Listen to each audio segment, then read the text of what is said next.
"This spot isn't for you," my son said, his voice low, like he was embarrassed to say it aloud. We were standing by Derek's grave, the lilies I had brought still wrapped in their crinkled paper, the stems damp against my wrist. There was no warning, no preamble, just those 5 words that cracked the world open beneath my feet. I didn't speak right away. I looked down at the grass, then at the space beside the headstone, the one we had chosen together 34 years ago, when we still thought forever meant something solid, something dependable. Derek's name was carved clean into the granite, with the dates chiseled in soft serif. Below it, just beneath the shared surname, was mine. Not the dates, just the name. A promise carved in stone. My place, but not according to my son. Not anymore. I am 81 years old. I live alone in a quiet apartment above an old florist shop, the kind that still smells like earth and eucalyptus. I walk with a cane now, but I don't complain. My knees ache, but not as much as my heart has these past few years. I come to the cemetery once a month, always on the 3rd Wednesday, and I always bring lilies, Derek's favorite. He used to joke that they smelled like old perfume and quiet apologies.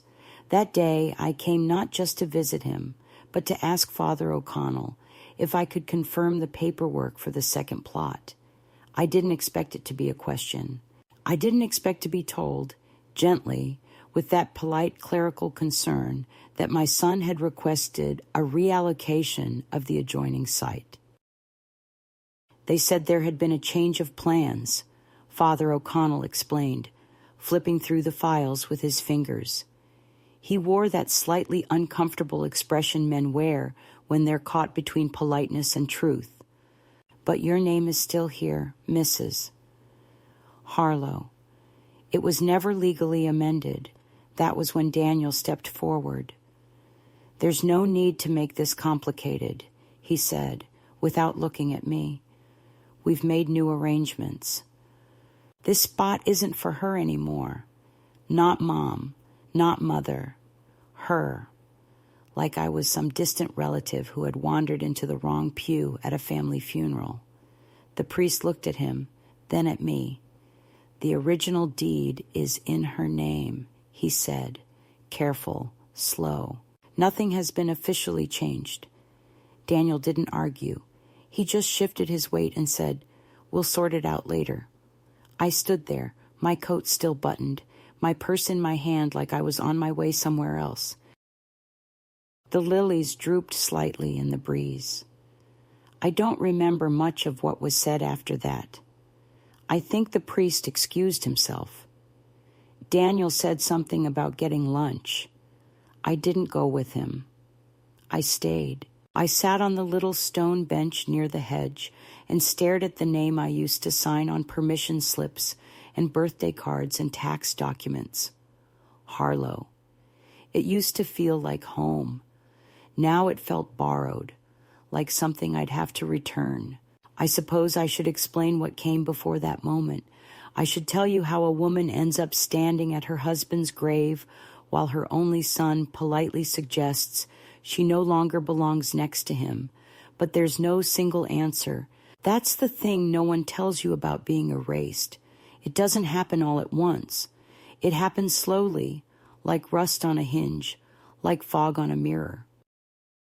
One day you wake up and realize your voice has been dialed down to a whisper in rooms where you used to be the center. And you think, maybe it's just aging. Maybe it's just the way things go. You don't realize it's personal until someone speaks about your own body, your own name, your own grave, as if you were already gone. Daniel wasn't always like this. He used to be the boy who cried when I left for night shifts. He'd wait by the window with the blanket around his shoulders, holding a flashlight like a sword. He called me his lighthouse. That's what he said when he was 6. "You're my lighthouse, Mom. I always know where home is because of you." Somewhere between then and now, I became the draft in the hallway, the creaky stair, the voice from the other room that people learned to tune out. And still, I loved him. I forgave him. I understood stress and mortgages and wives who don't want your mother too close to the family calendar. After Derek died, I held on to the few things that made me feel tethered to something real. The lilies, the cemetery visits, the side of the bed I no longer touched. I didn't ask for much, just a spot. A square of earth beside the man I spent 49 years with. I didn't even tell Daniel I was coming that day. I thought maybe if I handled it quietly, there'd be less resistance. I didn't expect him to show up at all. I certainly didn't expect him to speak for me. What no one tells you is that the betrayal doesn't feel sharp. It's not a knife. It's a dimming, a narrowing of air. It feels like sitting in a room that used to echo with your laughter and realizing the walls have been repainted in colors you don't recognize. It feels like watching your name be spoken in the past tense, even while your heart still beats. When Daniel walked away that day, he didn't hug me. He didn't ask if I needed a ride home. He just said, "We'll talk later," the way people do when they want to end something without admitting they've already ended it. I stayed at the cemetery until the wind picked up and the leaves began to move like whispers. Then I picked up the lilies and rewrapped them, tighter this time, like maybe if I held them right, they wouldn't fall apart on the way home. I didn't tell anyone about the priest's expression or Daniel's words. Not right away. I went home and made tea. I sat in the armchair by the window, the one Derek bought me when I turned 70. It has a worn patch on the left arm where my elbow always lands. I held the teacup in both hands and stared at the wall across from me, where the sun hits just right at 4:30. That little square of light has always comforted me, but that day it didn't come. Clouds maybe, or maybe just the weight of that sentence still ringing in my ears. This spot isn't for you. It was supposed to be. It always was. We chose it together on a Sunday after church. Derek had joked about how morbid it was to plan our graves while we were still healthy. But I liked the idea of being close, of knowing where I'd go. There's something soothing about certainty. And then Daniel decided it wasn't mine anymore. Just like that. Like a reservation canceled without notice. Like a name crossed off a list. You spend your whole life making yourself small so others can feel big. You soften your voice. You move aside. You wait for your turn. And then you realize the line you thought you were standing in was never moving toward you. You realize you were never even on the list. That's what that moment did. It didn't just take my spot in the ground. It took the idea that I had a place at all. And yet, in that same moment, something else started. Not rage, not grief. Something quieter. Something like clarity. I looked at Derek's name. I touched the edge of the stone. And I said, not out loud, but in my mind, they don't get to decide where I rest. They don't get to decide who I am. Not anymore.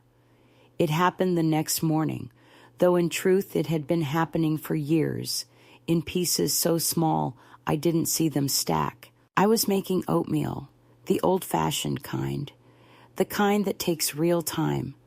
I had always believed in slow things. My kettle hissed. The spoon moved in circles. I wasn't crying, not yet. My body was steady, but my breath felt borrowed. That's when the phone rang. I let it ring twice. I didn't want to pick it up. I knew it would be Daniel, and it was. His voice was brisk, like he had somewhere more important to be. "Hey, Mom. About yesterday, I think you misunderstood, not an apology. Not even a pause. Just the reshaping of events to suit the script he preferred. We're just trying to be proactive," he continued, as if rearranging my burial was the same as organizing the garage. "Carla's been researching long-term options, and it just doesn't make sense to keep things the way they are. The plots are expensive. That space could go to someone who really needs it. Someone who really needs it." I stood at the stove, spoon in my hand, listening to my own son explain why my place beside my husband had become inefficient. I didn't answer right away. He filled the silence with words like logistics and estate planning. I stared at the bubbles rising in the pot, how they surfaced and broke without a sound. Finally, I said, "That space is already mine, Daniel. It was paid for, years ago. You were in high school." He exhaled, that sigh he uses when I'm being difficult, when I dare to say anything that doesn't align with his vision of how mothers should behave. "It's not about money, Mom. It's about practicality." Carla found a place in Rockville with a family memorial stone. There's a whole row open. We could have something cohesive, something elegant, cohesive, elegant, as if love came in matching granite. I didn't argue. I just hung up. There was nothing else to say to a man who thought graves were about aesthetics. I turned the burner off and poured the oatmeal into a bowl, but I didn't eat it. The idea of food felt obscene.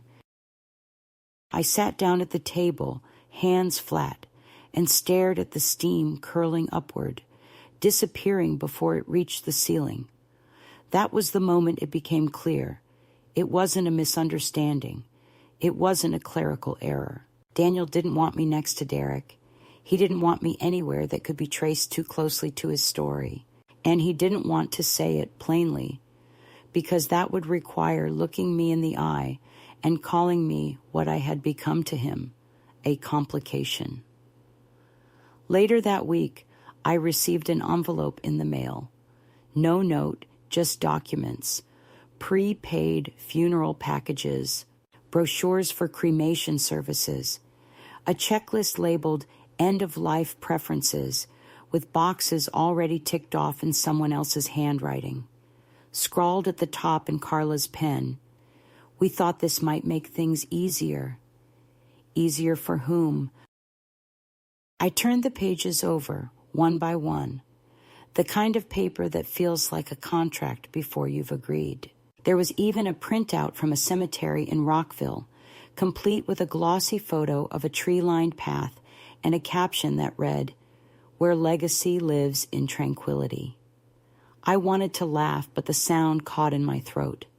Legacy, as if my life, my marriage, my years of folding sheets and paying bills and surviving surgeries and showing up to everything without being asked could be replaced with a landscaped brochure and a modest cremation discount. I went to my file cabinet and pulled out the original documents for the plot beside Derek's. I'd kept them in a blue folder marked Final Plans. The receipt was still crisp, paid in full, my name printed clearly. I ran my finger over the ink. Proof that I had once been visible, that I had mattered in a way that left a record. I took the folder and placed it on the table beside the untouched oatmeal and sat there for a long time. I thought about the day we picked that spot, Derek and I. It was spring. The trees had just started to flower, and the cemetery was unusually bright.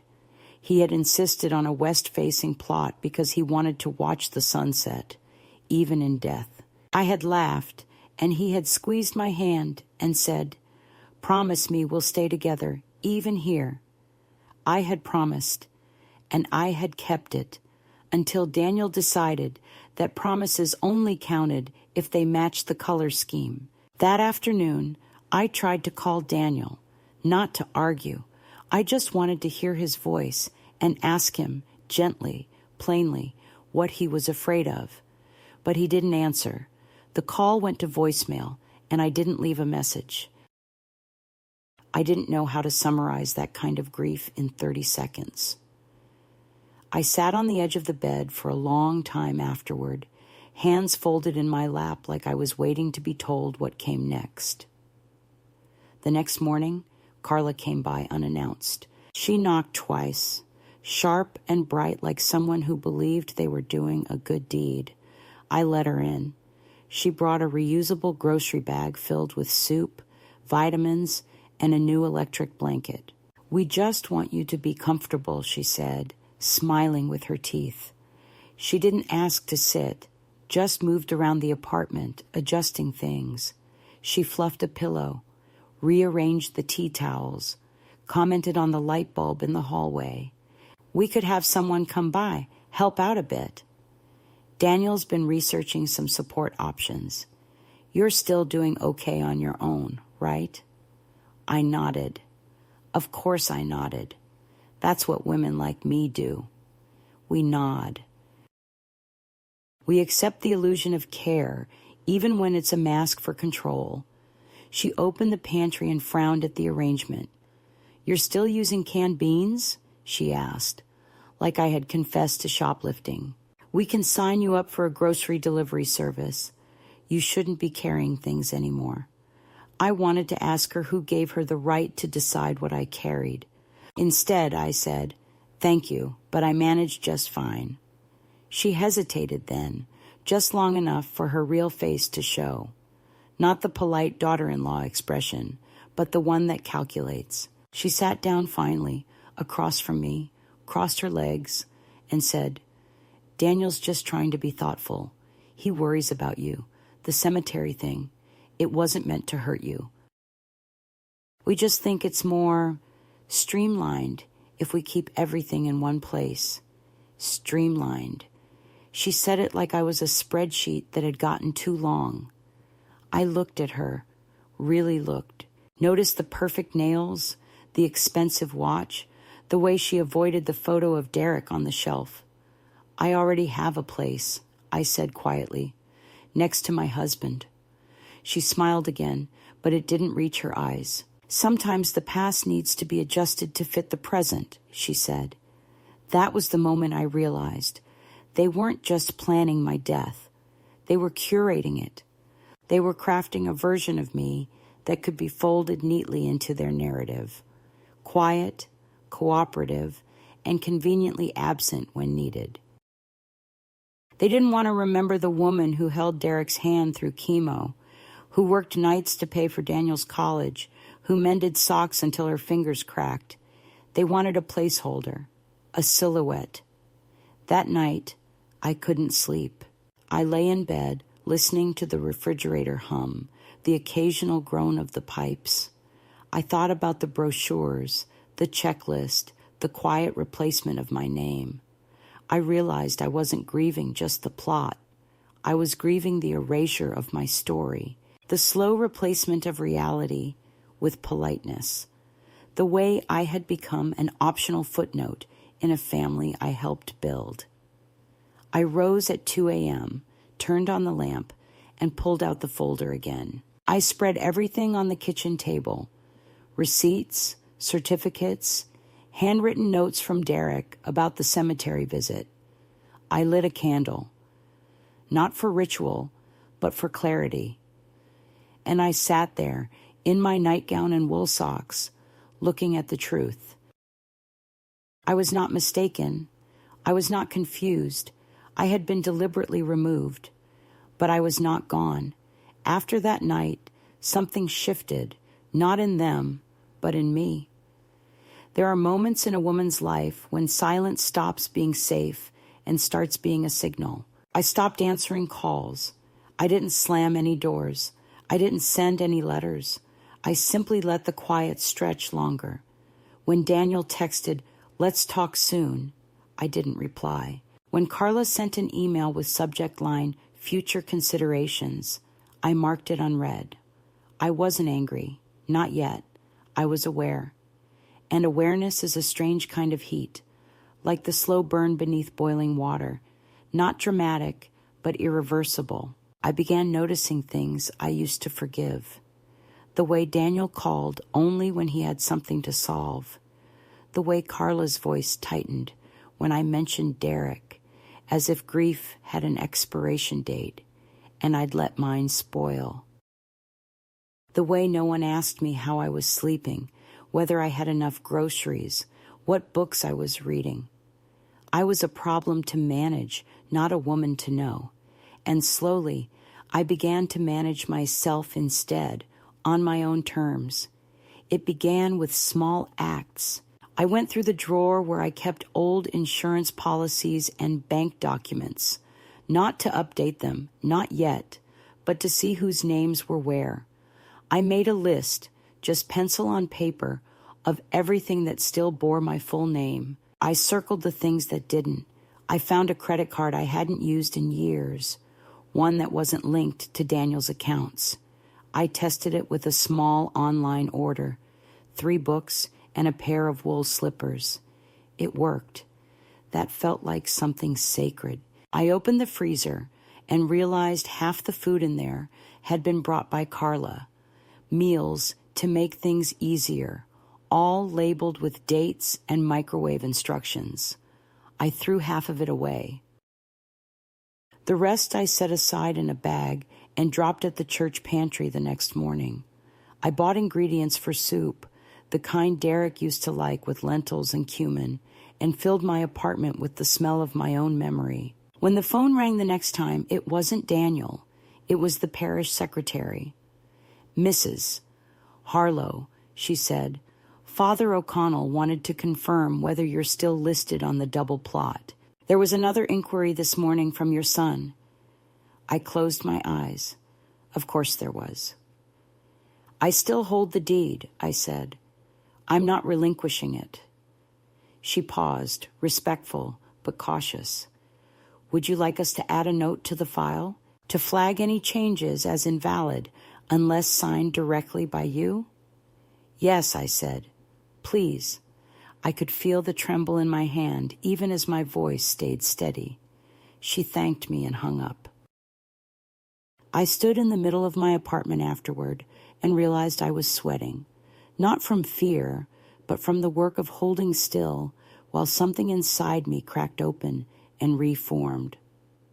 A week later, a woman from Daniel's office called, not his secretary, someone higher up, his firm's estate liaison. She introduced herself with a voice like polished glass and said, "We're just reviewing some elder care documents for Mr. Harlow's mother, and we'd love your input to ensure everything aligns with your wishes." It was phrased like a question but delivered like a script. I asked her what documents she meant. She mentioned power of attorney, living will, medical proxies. "We've been advised by the family that you may want help streamlining your paperwork," she said. That word again, streamlining. I thanked her politely, said I'd need time to review everything, and hung up. Then I went to the bathroom and threw up. Not because I was sick, but because the realization hit in full.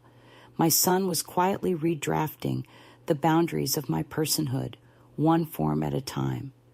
I called a lawyer, not one from Daniel's world, not a firm with embossed business cards and mahogany desks. A woman named Nadine. She was recommended by the woman who runs the second-hand bookstore near the bus stop. Nadine's office was in a strip mall next to a dry cleaner, and her waiting room smelled like old carpet and lemon cleaner, but her handshake was firm, her eyes sharp. I told her everything, not dramatically, not as a plea, just as fact. She listened without interrupting, and when I was done, she said, "You're not the first mother they've tried to domesticate into silence." She helped me draft a new power of attorney, one that excluded Daniel entirely. We updated my will. We added a clause about burial wishes, specifically naming the plot beside Derek and attaching the original deed. She made copies and gave me a folder thicker than any I'd held in years. "Keep it somewhere obvious," she said. "People pretend to misplace things when they don't like the contents." After that meeting, I didn't go straight home. I took the bus across town, got off near the old library Derek and I used to visit on Sundays. It had changed. Fewer books, more computers, but the building still smelled like dust and thought. I walked slowly, letting my cane click against the tile. I wasn't sure what I was looking for until I saw it. A poetry book we once read together, spine cracked, corners soft. I checked it out with my own card, the one I hadn't used in years, and sat on a bench outside, flipping pages. I didn't cry. I felt aligned, like something in the world had finally tilted back into a shape I could recognize. The next few days passed without calls. I think Daniel sensed the shift, or maybe he was just busy. I didn't care. I started walking in the mornings again, even if only a block or two. I went to the bakery and bought the same loaf of bread every Thursday. I chatted with the girl behind the counter, who wore too much eyeliner and always asked about my day. I opened my windows more. I dusted the piano. I let music play during dinner. Nothing dramatic, nothing revolutionary, but every small act was a stitch in the fabric I'd been told I no longer needed. One afternoon, Carla showed up again. No warning. She brought me a new phone. With better visibility, she said, placing it on the table like a gift. I looked at it. Did I ask for a new phone? I asked calmly. She hesitated. We just thought it might be easier to stay connected. The old one doesn't have location sharing. I smiled. Not cruelly, not even coldly, just with the kind of smile that says, I see you. My whereabouts aren't a problem, I said. My boundaries are. She blinked, clearly not used to that tone from me. We're just trying to help, she said again, the mantra of people who can't hear their own footsteps over the line. I nodded. Help is something you offer, not enforce. She didn't stay long after that, and she didn't take the phone with her. That night, I made tea and watched the streetlight flicker against the sidewalk. I thought about Derek, about the way he used to say, the world gets quieter when you stop asking it to understand you. I understood it now. I wasn't looking for understanding anymore. I was looking for alignment, for proof that I still existed, outside the version my son preferred. I opened Nadine's folder and ran my fingers over the signatures. I felt like a woman who had signed herself back into her own story. I didn't tell Daniel about the lawyer. I didn't need to. It wasn't revenge. It wasn't defiance. It was clarity, sealed and notarized. I went to the cemetery again the following week, alone. The lilies were fresh. The wind was low.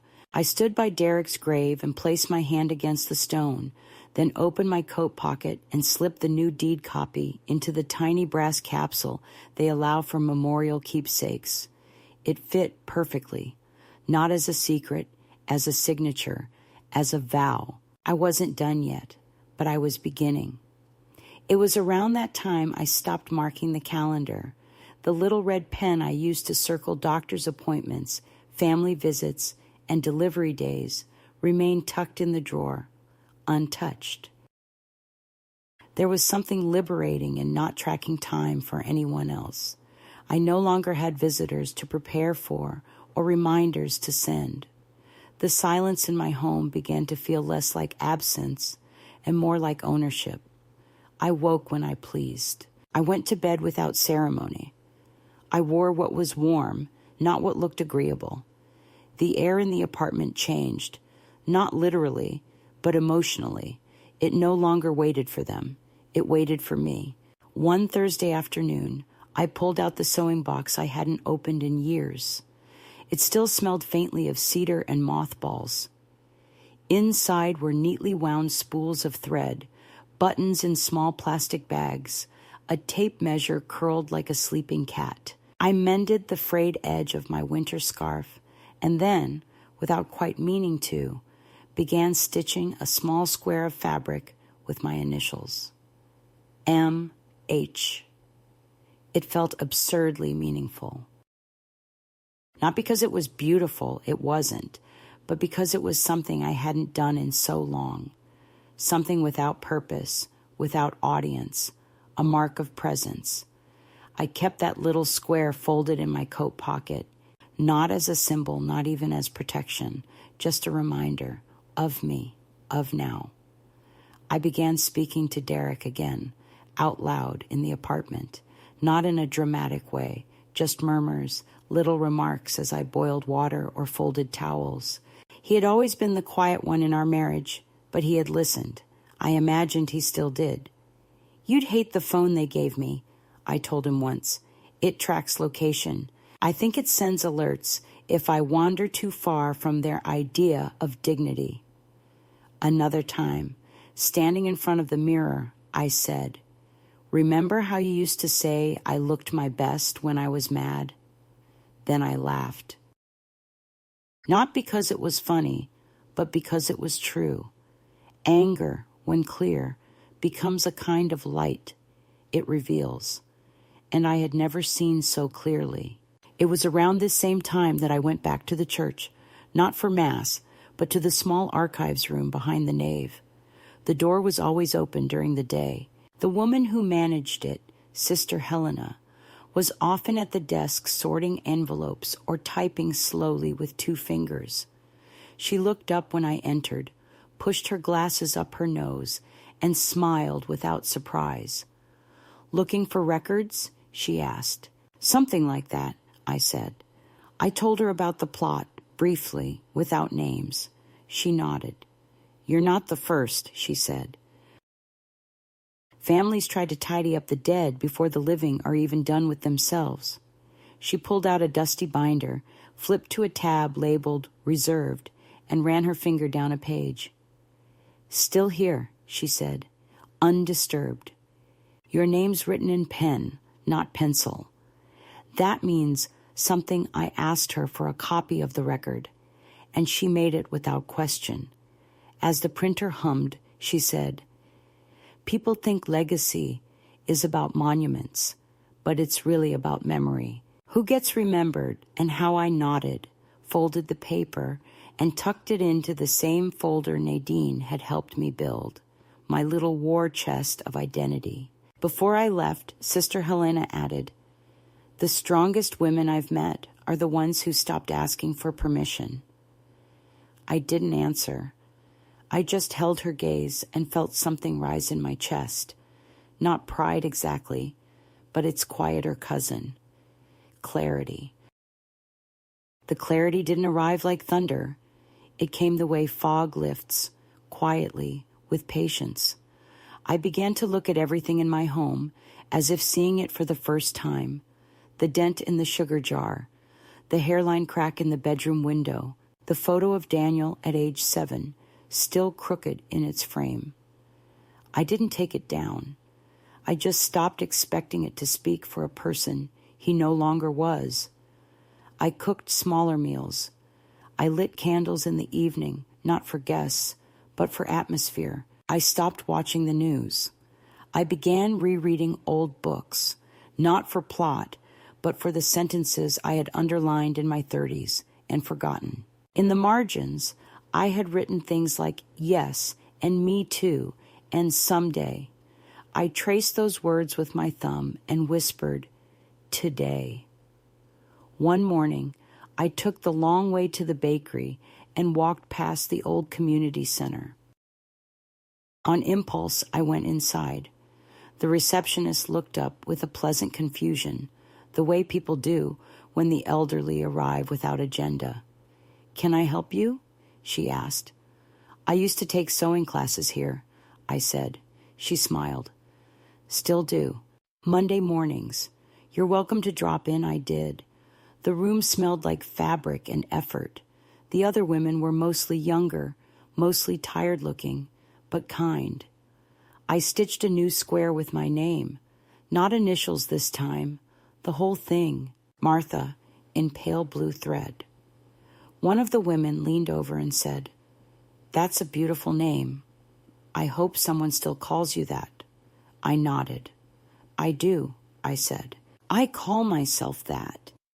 That night, I sat on my balcony with a cup of tea and watched the neighbor's cat move between bushes like a shadow with a schedule. I thought about how long it had been since anyone asked me about joy, not contentment, Not health, but joy. I asked myself, aloud, Martha, what brings you joy? The answer came not in a rush, but in layers. The way the floor creaked beneath me, the taste of bitter tea, the way the city lights looked when blurred through a wet window, the sound of Derek's laugh in memory, warm and imperfect, my name stitched in thread, a folder filled with documents that said, I exist, I chose, I signed. I didn't tell Daniel about the sewing classes. I didn't tell anyone. It wasn't a secret. It was mine. And maybe that's what changed most during those weeks. Not the facts of my life, but the ownership of them. I no longer waited for calls. I no longer hoped to be understood. I no longer softened my voice out of habit. I wore the scarf I mended. I walked without location tracking. I held my own name in my mouth and found it still fit. It started with a letter in the mailbox, cream-colored and slightly bent at the corner, no return address, only my name in handwriting I hadn't seen in years. I stood with it in my hand for several minutes before going inside. I didn't open it right away. I placed it on the counter, made a cup of tea, sat at the table, and stared at it as if it might say something first. When I finally peeled back the flap, the air around me changed. 6 pages, densely written in Daniel's handwriting, controlled, slightly slanted, unmistakable. It wasn't a letter. It was a case, an argument dressed up as concern. He wrote that I had caused unnecessary distress to the family, that Carla was beside herself, that the children were confused, that no one could reach me and everyone feared something had happened. He said they were willing to talk if I was ready to be reasonable. Reasonable. As if decades of unpaid child care, silent support, and being gently moved to the margins of every room were somehow unreasonable. There was no mention of the cemetery, no mention of the phone with location tracking, no apology, just performance. The entire letter was a rewrite, a clean version of events where they were the ones left in the dark. I folded the pages neatly, placed them back in the envelope, and slid it into the drawer where I kept instruction manuals for appliances I no longer owned. The next day, I received a call from a man who introduced himself as Derek Sorensen. I almost laughed at the coincidence. My Derek had been kind, and this one clearly wasn't. He said he was a legal representative acting on behalf of concerned family members. He asked if I was safe. He asked if I was being influenced. He used words like competency and protective interest. I told him I was quite safe and hung up. My hands shook for a while after that, not with fear, but with fury. There's a particular flavor of rage reserved for being doubted when you're finally clear. I went straight to Nadine's office with the letter and told her everything. She helped me write a formal cease and desist, clean and unambiguous, with phrases like harassment under the guise of guardianship and retained local legal counsel. We mailed it that afternoon. She offered to send a copy by certified post. I said no. Let them wonder if I'd escalate further. Let them feel the discomfort of not knowing. I returned home to find a voice message from Daniel. He didn't yell. He never does. That's the thing about his cruelty. It's always polite. He said he was disappointed, that he didn't understand what I was trying to prove. He ended with, "If this is how you want to be remembered, that's your choice." I listened to it twice, then deleted it. I didn't need to archive emotional blackmail. That night, I didn't sleep. I sat by the window, listening to the branches scrape gently against the glass. I thought about legacy, not the version in brochures or gravestones, but the one built in invisible labor. Every lunch packed, every wound kissed, every silence swallowed to keep peace. I thought about how quickly all of it could be rewritten by people who felt threatened by memory. 3 days later, Carla appeared at the bakery where I now spent my mornings. She stood by the pastry display, out of place in her tailored coat and patent leather shoes, pretending to study the muffins. I didn't move. I continued wiping the counter, letting her feel the temperature of unfamiliar space. Eventually, she stepped forward and said my name, too quietly, like she knew it didn't belong there. "Can we talk?" she asked. I nodded toward the corner booth. We sat. She didn't order anything. She reached into her purse and pulled out a sealed envelope. "I'm not here to fight," she said. "Daniel doesn't know I'm here." I looked at her. She looked tired, which surprised me. She was always immaculate, polished, efficient. Now she was frayed at the edges, like a garment washed too many times. "I'm not proud of how things happened," she said, "but I also didn't expect you to disappear." I raised an eyebrow. Disappearance implies I was looked for. She swallowed. "Kieran's been asking about you," she said. That stopped me. Kieran, my grandson, the only one who used to come over just to sit on the floor and ask about the war, the garden, the time I got lost in Madrid and found my way back by smell. I had wondered about him. "He's different," she added, and I could tell she meant it. "He found a letter in your drawer, the one you wrote but didn't send." I felt something tighten in my chest, not fear, not shame, just the ache of being known when you thought you were invisible. Inside the envelope was a photograph. Kieran, as a toddler, sitting on my lap in the garden, both of us laughing, cheeks round with joy. Behind it, a note.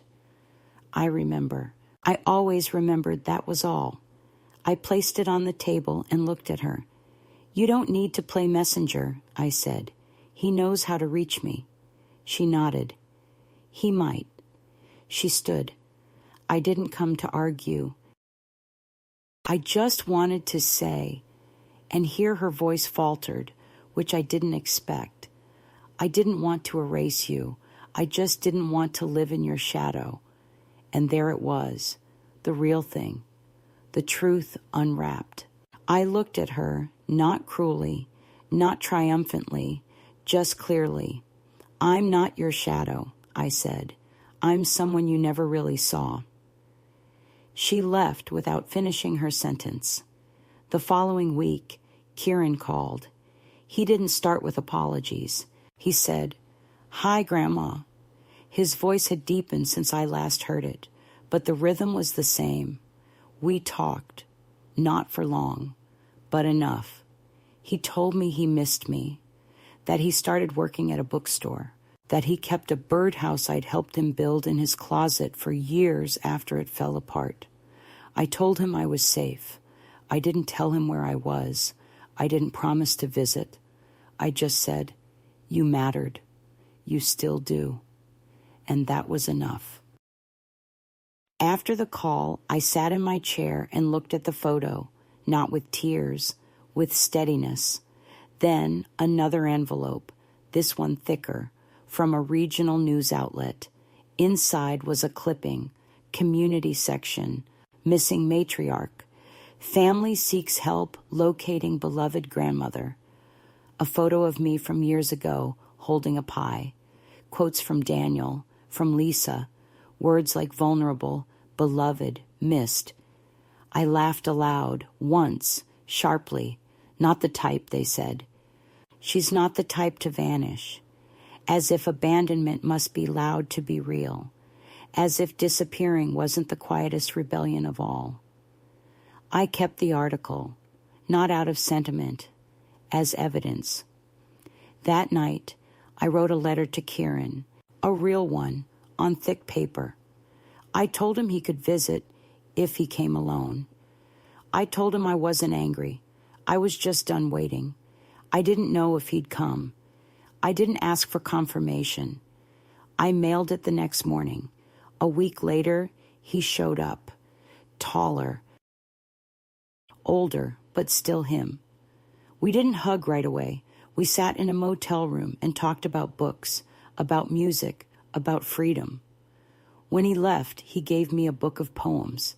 Inside, he had underlined one line: "There are women who rise not from fire, but from forgetting who told them they couldn't."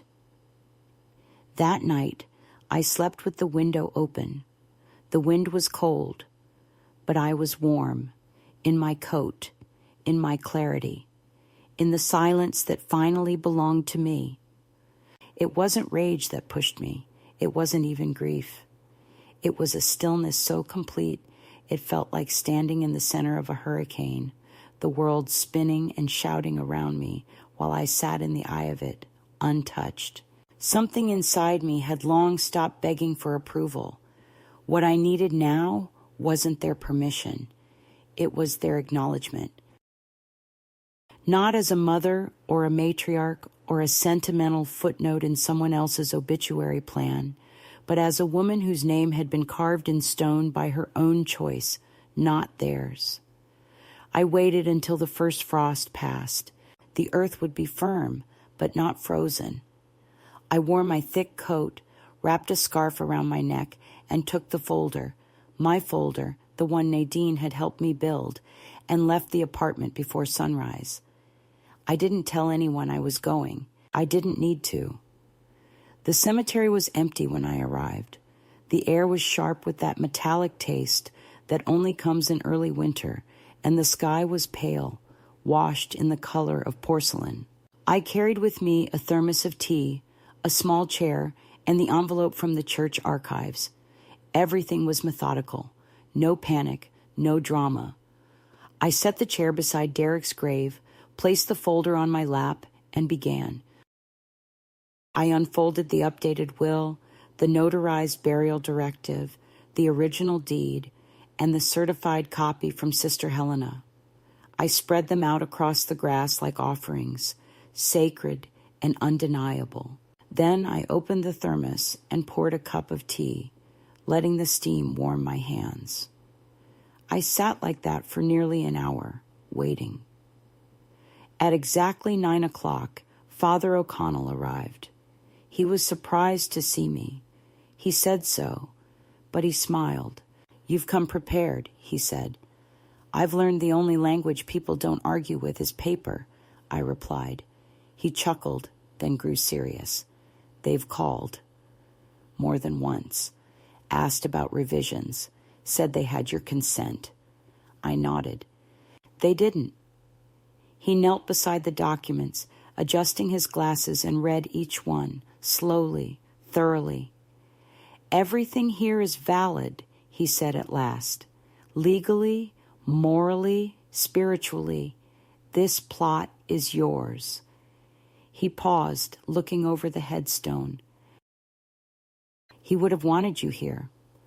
I didn't answer. I didn't need to. Truth rarely needs repetition. He offered to place a permanent note on the church's records. I agreed.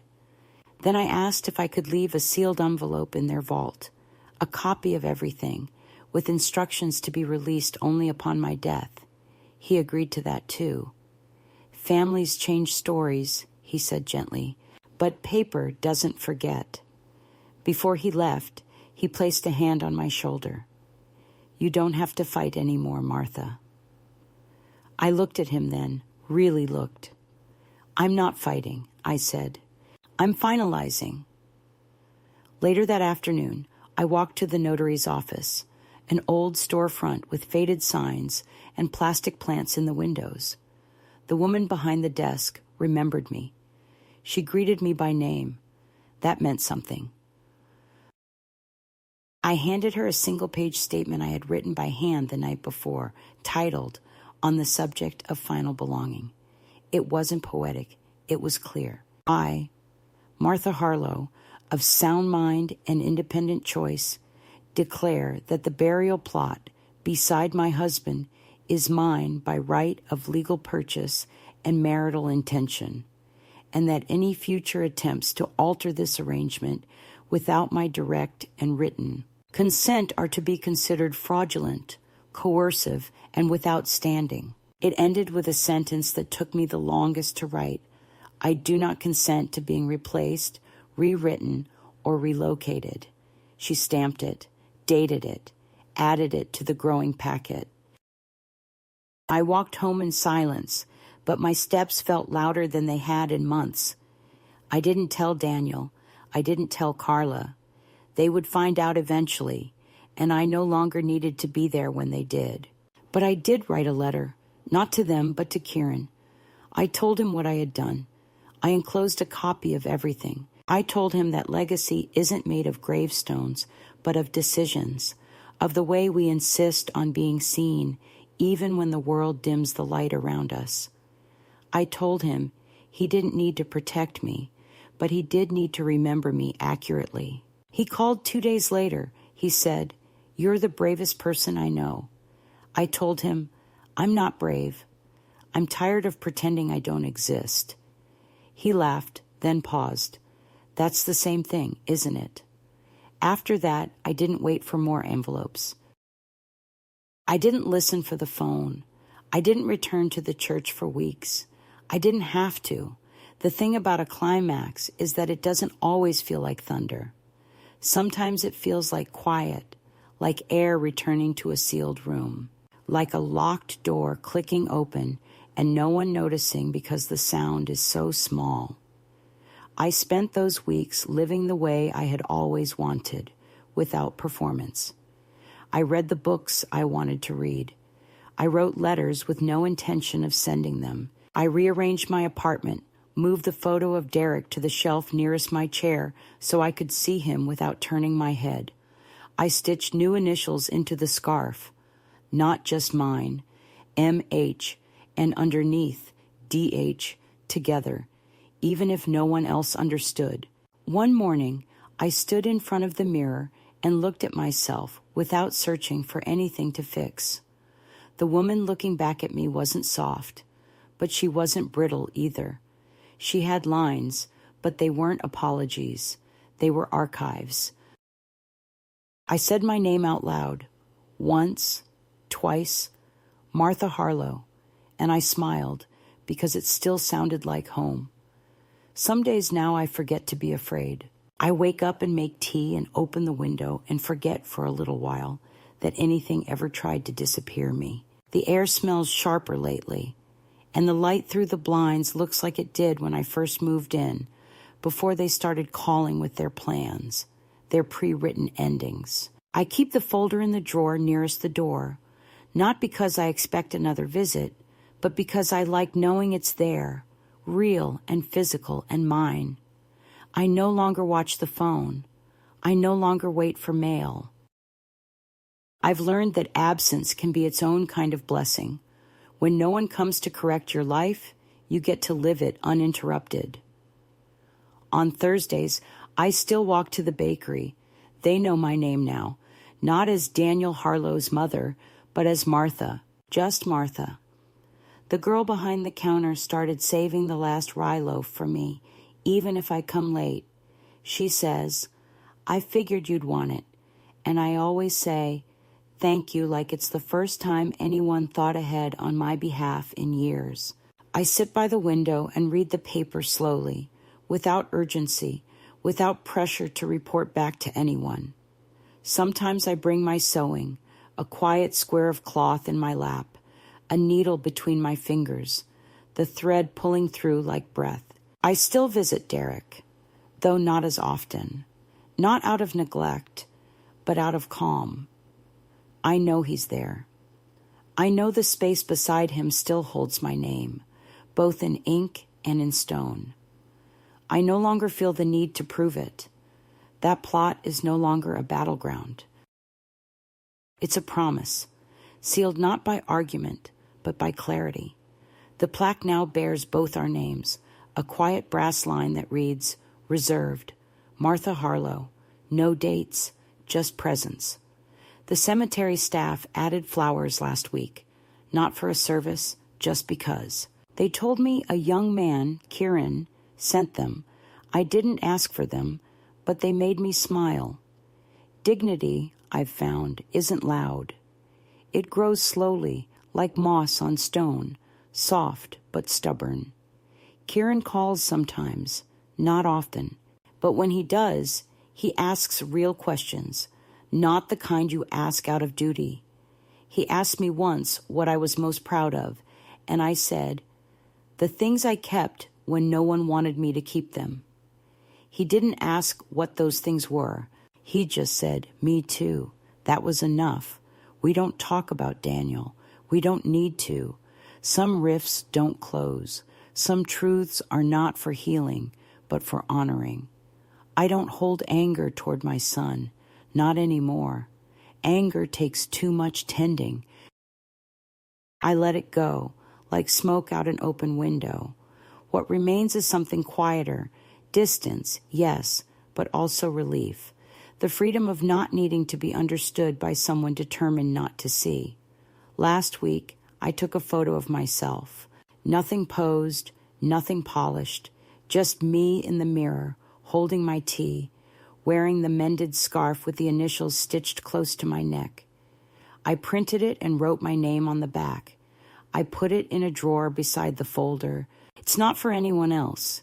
It's just a record, not of beauty, not of legacy, of survival, of decision, a visual sentence. She stayed visible. I think that matters. If another woman reads this someday, one who's been told she's imagining things, who's been given pamphlets instead of presents, who's been offered help that feels more like quiet removal, I hope she remembers this. They will try to make you disappear with kindness, with planning, with gentle words that sound like safety. But you are not required to vanish politely. You are not required to agree to your own fading. You can stay. You can say no. You can sign your name and sign it again and keep signing it until it sticks. I'm 81. I live alone. I have a place. I have peace, and my name is still mine.